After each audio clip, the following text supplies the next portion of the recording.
Varna, the maritime capital of Bulgaria, is a true jewel today.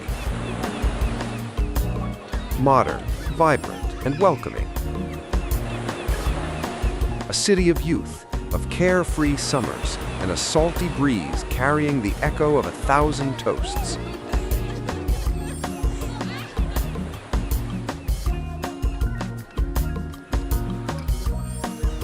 But beneath this brilliant sun-drenched facade, does a mysterious, unexpectedly rich millennial history lie hidden?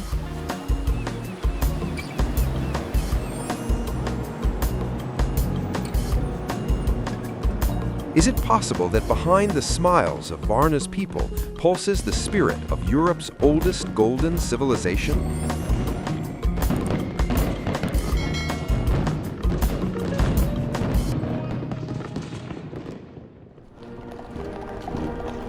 Gradually, we leave the noise of the modern city and descend the spiral of time. Centuries vanish one by one as we fly further back. Further back. Further back. And further back. And then, like a mystic vision, a culture emerges before us, so advanced and wealthy that it challenges everything we have learned about the dawn of humanity. This is the true golden beginning of Europe, hidden beneath the layers of time, here in Varna. Is this the world's first true civilization? And what was the actual reason for gathering such wealth 6,000 years ago?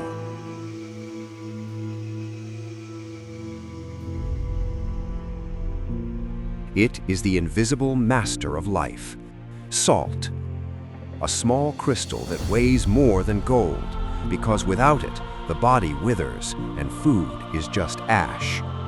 It is the wealth that stays dim, yet buys the sun itself.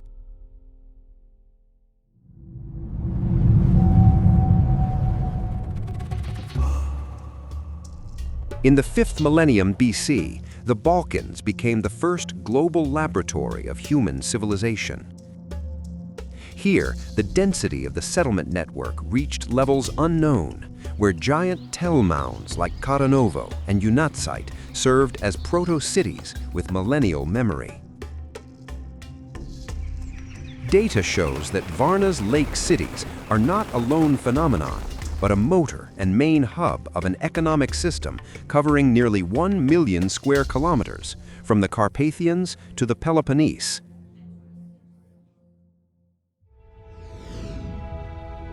The trade of salt, copper, gold, flint, and shells from the Aegean Sea created the first complex hierarchy in Europe. Salt from Provadia became the very first hard currency, produced by industrial methods, fueling the economy of the entire peninsula. Why was a seemingly ordinary mineral, sodium chloride, so valuable?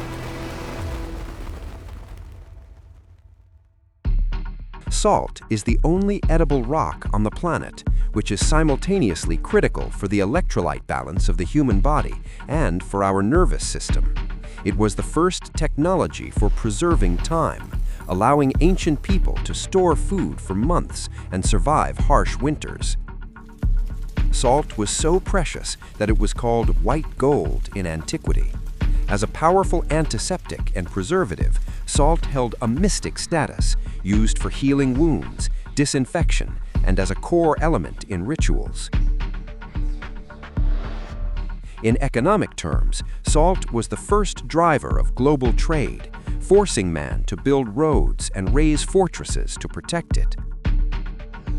But how did Provadia become the engine and Varna the showcase of the first European civilization?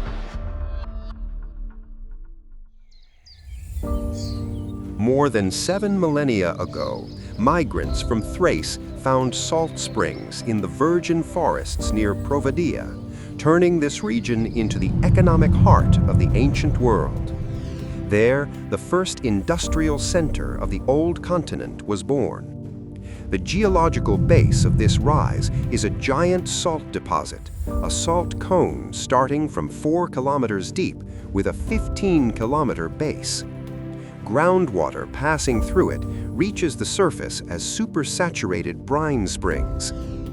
The technological path of salt production in Provadia went through 3 distinct phases. During the earliest period, early Neolithic, the process was tied to the home. Brine was evaporated in shallow ceramic vessels over open fires directly in houses. It was a primitive method with low output, where moisture and salt vapors saturated the living space. With growing demand, in the second phase, fires were replaced by dome kilns built inside the houses. These allowed higher temperatures and better control, yet made the village nearly unfit for normal life due to constant smoke and corrosive salt air. Layers show an unusually high concentration of ash and salt residues in the living zones of this period. To solve the ecological and living problem, all production was moved outside the village borders to a specialized site by the spring, located about 120 meters from the housing zone. Long rows of kilns were built there, allowing industrial-scale production. This industrial park separated work from home and turned Provadia into the first specialized production center in Europe, where people no longer lived among smoke and toxic fumes. City life became cleaner, and production increased tenfold.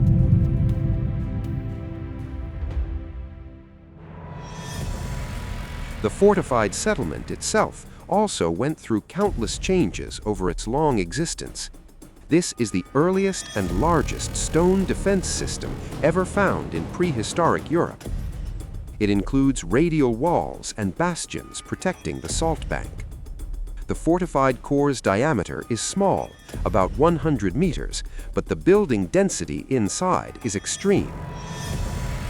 The fortress walls were upgraded at least 3 times after strong quakes damaged them. The last wall was made of massive stone blocks, reaching 4 meters at the base and over 6 meters high.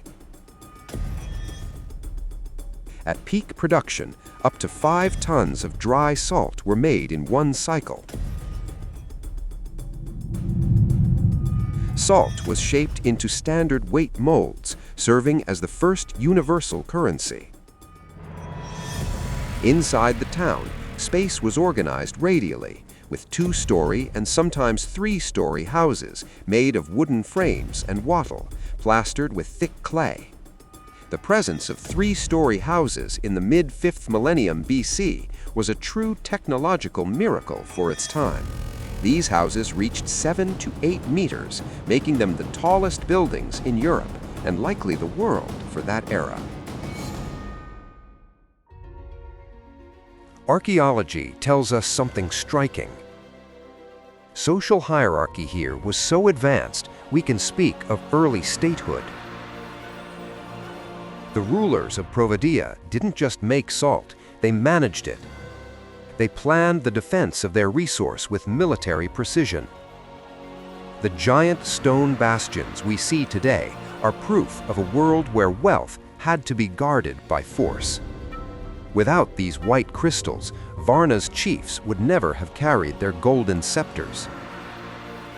Here, among salt vapors and stone towers, the foundation stone of European civilization was laid.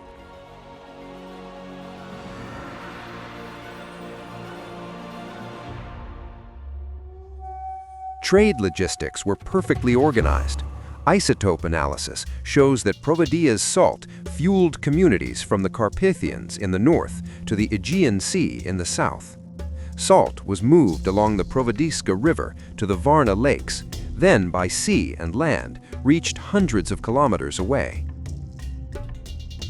In this market, salt was traded for copper, skins, shells, and of course, gold. Thus, Solnitsa in Provadia became Europe's oldest and largest salt center from 5500 BC.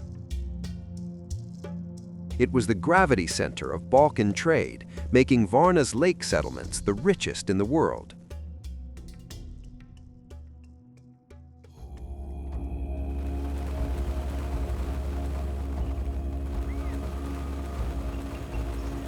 The trade system of the Varna civilization in the 5th millennium BC represents the earliest model of an organized market economy in Europe.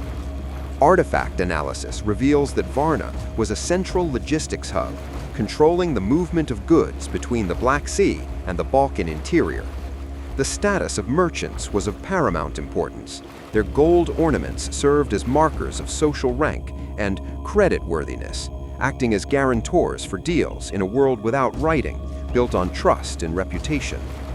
The primary mode of transport was the dugout boat, monoxylon, with some specimens reaching lengths of 5 to 8 meters, allowing for a payload exceeding 500 kilograms. Genetic and chemical analysis of ceramics has tracked Varna vessels as far as modern-day Ukraine and the shores of the Aegean Sea. At the core of this commercial exchange stood 3 strategic commodities: salt, copper, and gold. The total number of copper items in the Necropolis alone exceeds 16 pieces, weighing over 6 kilograms. On a regional scale, it is estimated that tons of metal passed through the Varna hub, distributed northward to the Cucuteni-Tripilia culture. The Necropolis also yielded over 12,000 elements made from spondylus shells, native only to the warm waters of the Aegean. These ornaments held the status of a prestige currency. The lagoon settlements were positioned at strategic intervals of 3 to 5 kilometers, forming a conglomerate that controlled maritime access and internal river transport.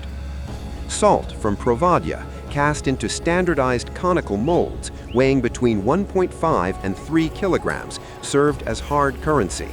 The scale was immense for the era. Annual salt turnover is estimated to have exceeded 25 tons, supplying markets up to 600 kilometers away by sea and land. This concentration of capital led to history's first social stratification, clearly visible in the varying grave goods of the Varna necropolis. Varna established itself as the first free economic zone, where the resources of the mountains met the opportunities of the sea. In the 5th millennium BC, the Balkans were not a collection of isolated villages, but a giant economic network. Along the north-south axis, history's first trade corridor emerged, linking the Varna lagoon with the fertile black soils of present-day Moldova and Ukraine. The facts are indisputable. Over 85% of the copper artifacts found in the massive mega-settlements of the Cucuteni-Tripilia culture, such as Maidanske and Talyanki, were crafted from ore extracted from Bulgarian mines near Ibunar. Provadia's salt was the other key commodity. In the vast Ukrainian steppes, it was the only means to preserve meat from the great livestock herds, the primary livelihood of the northern cultures. Without Balkan salt and copper, the rise of the Ukrainian mega-settlements would have been impossible. This complex supply chain maintained the stability of old Europe for 5 centuries. During the Chalcolithic, the Balkans were a boiling cauldron of innovation, witnessing the birth of the world's first proto-writing on clay tablets. The tablets from Gradeshnitsa and Hotnitsa bear incised signs and pictograms, which many researchers interpret as an organized system for transmitting sacred messages. This Danube script predates Sumerian writing by nearly 2 millennia.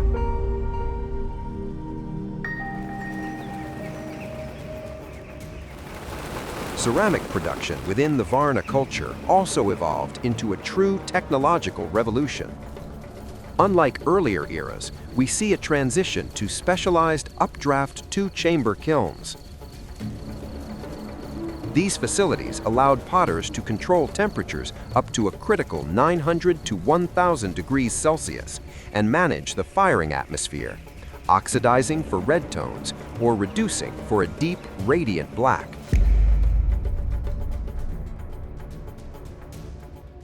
In many of the wealthy graves of the Varna necropolis, ceramic vessels were placed as the most precious offerings, often adorned with thin gold leaf or foil applied over the patterns. This proves that pottery held a status of high artistic value, equal to that of metal. The shaping of the vessels revealed an early form of mechanization. Although the classic fast potter's wheel was an innovation of later ages, the masters of Varna utilized a slow-turning tournet. This allowed for exceptional symmetry and thin walls, sometimes reaching a thickness of a mere 2 to 3 millimeters. Archaeological and ethnographic parallels suggest that women were at the heart of ceramic production in the lake settlements.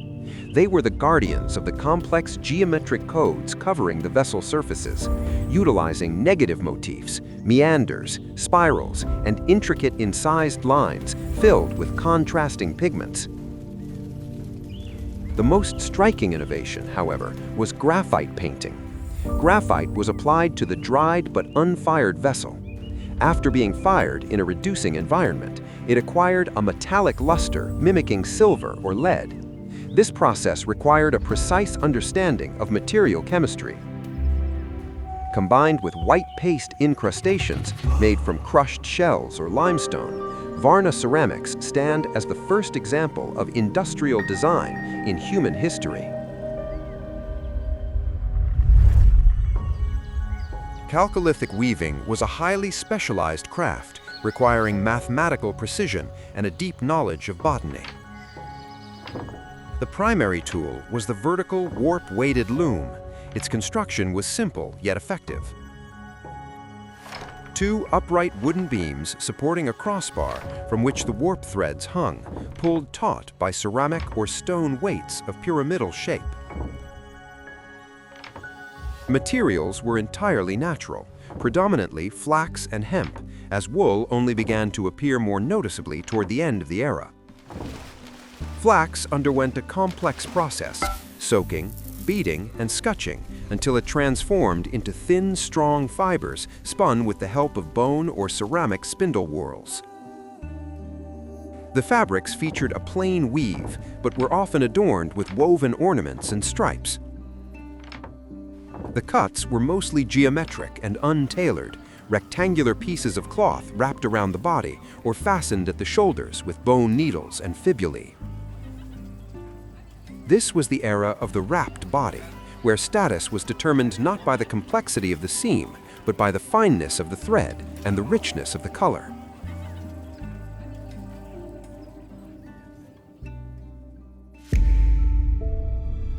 For the elite and the priesthood, garment adornment entered another dimension. The very rays of the divine sun were sewn into their clothing. Gold was not merely a metal, but frozen sunlight, whose possession proved the divine origin of the elite. In Bulgaria, for the first time in human history, native gold was bent to the master's will. 3 gold finds predate Varna by 1 or 2 centuries. In Durunculok, the oldest processed gold objects in the world were discovered at a time when exotic shells were the ultimate symbol of prestige. Look at this spondylus shell belt from Durunculok. It is evidence of trade links stretching from the Aegean to the northern steppes. In Unichite Mound near Pazajik, several small gold artifacts were also found, often referred to as the oldest gold in the world. Analysis shows the metal was mined in the Upper Thrace region, further proof that the population in this part of the Balkans had already mastered the intricacies of metallurgy. This early experience transformed gold from a rare natural gift into a technological product, paving the way for the large-scale production that would follow in the East. In Hotnitsa, we see that gold is no longer just an ornament, but an object with a magical function, likely adorning priestly robes or used in temple rituals. Hotnitsa is proof of a unified cultural context, pulsing in perfect synchronization with the Varna Lake. By the middle of the 5th millennium BC, something previously unknown was born in the Balkans: urban planning. The settlements of this brilliant period, from Durankulak and Provadia to Poljanica and Junatsite, ceased to be chaotic clusters of huts. They transformed into citadels of order. Rectangular houses were not scattered at random. They were arranged in 3, sometimes 4 parallel rows, oriented along the north-south axis to capture the rhythm of the sun. The dense settlement network of the Balkans, organized trade, and a strict social pyramid turned Varna into the world's first global center of power. This network of settlements was the backbone of the first European civilization. At the apex of this first social hierarchy stood the priest-smith, the man who guarded the secret of how divine sunbeams could be encapsulated within yellow metal. Near Varna, the world's first industry for processing precious metals was born. Masterpieces of pyrotechnology were created, requiring knowledge that would be forgotten and only rediscovered millennia later. They used graphite clay molds, allowing for the creation of massive and complex objects.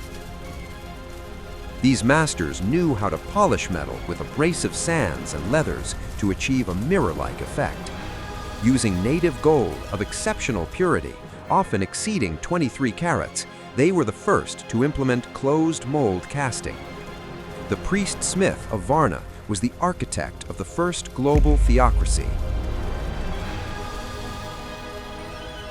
Through his craft, he established the first hierarchy, dividing people into those who possessed the brilliance and those who served it.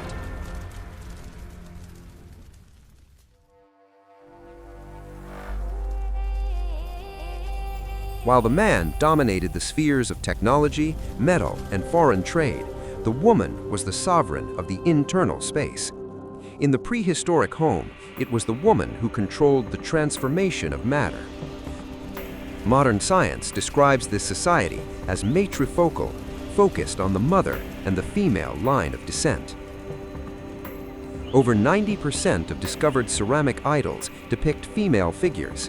This was not a random artistic preference, but an expression of an all-encompassing religious doctrine. Without the priestess's approval, the priest-smith's power would not be complete. 6 millennia ago, the people of the Balkans inhabited a world where nature was not a resource, but a living, pulsing body. In this body, the highest value was the ability to give life, and for this reason, the spiritual life of the Varna culture and its neighboring communities was built around one central axis, the Great Mother Goddess. Burial practices during the Chalcolithic, 5th millennium BC in the Balkans were a complex, coded system of rituals that reveal the fundamental beliefs of Europe's first civilization. In prehistoric burials, one of the most mystical and enduring elements is the use of red ochre, iron oxide. Red is the color of life force, of the blood pulsing through the body. Dusting the deceased with ochre, particularly in the area of the head and pelvis, was an act of returning life. It was an attempt to compensate for the pallor of death and to provide the soul with energy for its journey into the afterlife. The Varna Neolithic necropolis is no ordinary archaeological site. It is the birth date of European civilization. Discovered by chance in 1972, this monument to eternity overturned global scientific understanding of human development.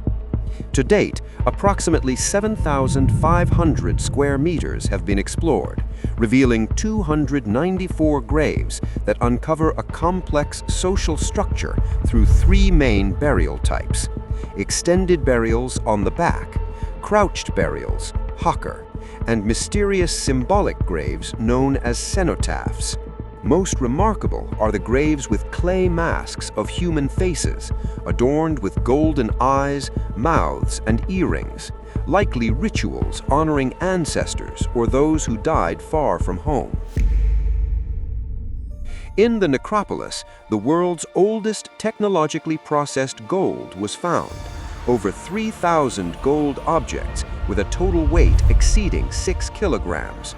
This amount surpasses all the gold discovered in the rest of the world from the same era combined. The legendary grave number 43 is the richest prehistoric grave in the world.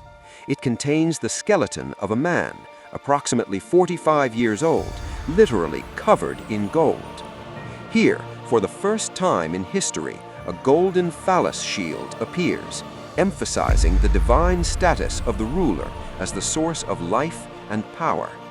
Grave 36 also stands out, one of the latest in the necropolis, containing a golden scepter, diadem, bracelets, models of sickles, 2 bull figurines, garment appliques, and beads.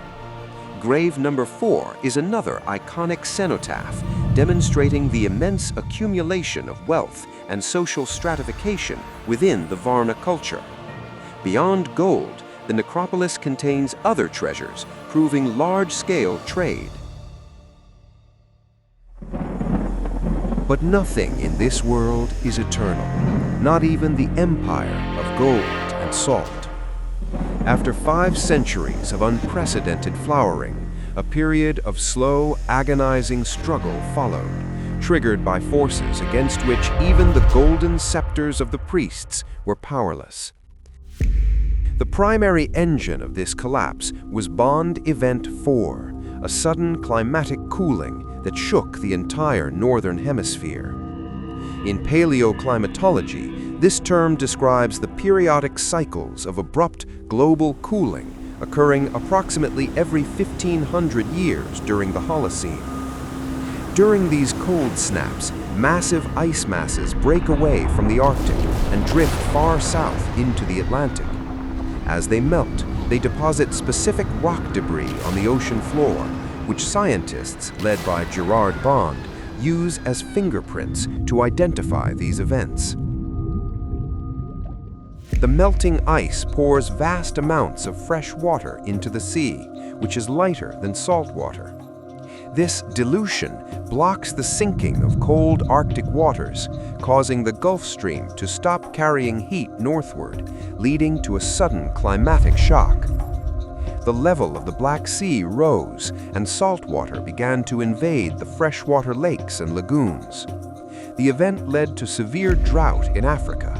Monsoons weakened, and the once fertile Sahara, teeming with lakes and vegetation, turned into a desert within a few short centuries. Average temperatures plummeted, and rainfall patterns changed drastically. For a culture whose prosperity depended on the precise balance of lake levels and agriculture, this was the beginning of the end. Droughts became prolonged, and winters grew harsh and merciless. The stilt houses, the pride of Varna, were threatened by floods. Salt, once the source of wealth, now became a curse. The salinization of groundwater destroyed the few remaining pastures and arable lands along the coast. But nature was not the sole culprit. The Chalcolithic man paid the price for his own progress. 5 centuries of intensive metallurgy and large-scale salt production demanded unimaginable quantities of timber. Thousands of hectares of virgin forests around Provadia and the Varna lagoon were felled to feed the eternally hungry kilns. Deforestation stripped the earth bare. Without trees to hold moisture and soil, erosion became uncontrollable. The rains washed away the fertile soil, leaving behind only barren mud. The gradual sinking of the lake settlements around the Varna lagoon is one of the quietest yet most fateful dramas at the end of the Chalcolithic. The disappearance of the Varna civilization leaves behind its most chilling mark: sterile archaeological layers. As salt and copper stop fueling the markets, the entire economic system of old Europe collapses. The void of artifacts proves that the scale of the disaster was so immense it erased the collective memory of golden scepters and three-story houses. Or perhaps not entirely.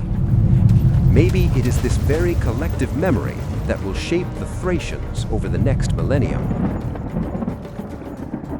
During this dark age, the people's architectural response was heroic yet doomed. Archaeological drillings reveal several consecutive levels of wooden floors and platforms. Evidence that the inhabitants rebuilt their homes higher and higher, again and again, struggling to stay above the rising water. However, salt infiltration destroyed freshwater sources and made agriculture along the shores impossible. The rotting of the supporting beams in the salty environment and the frequent floods finally forced the elite and the craftsmen to abandon their lake palaces forever.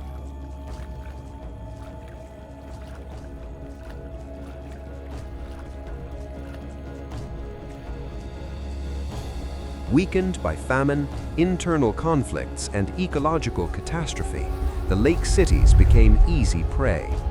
From the east, from the endless steppes, new warlike tribes began to arrive, carriers of a different culture who had tamed the horse and bore weapons of bronze. They did not build cities, they leveled them to the ground. Besides the horse, the wheel, and bronze, the newcomers from the steppes brought a completely new social and military dynamic based on mobility and aggression, which caught the peaceful agricultural societies unprepared. Another immense advantage was organized pastoralism. They carried their food with them in the form of vast herds, making them independent of the harvests and the droughts that had destroyed the Varna civilization. The horse and the wheel turned infinite spaces into easily passable roads, transforming the steppe peoples into history's first rapid force, capable of sudden attacks and lightning migrations. This golden age of old Europe created a society so advanced that its disappearance under the blows of climate and migration remains one of the greatest tragedies of prehistory. But Varna did not just vanish. It left layers of history and gold, still moving the world today.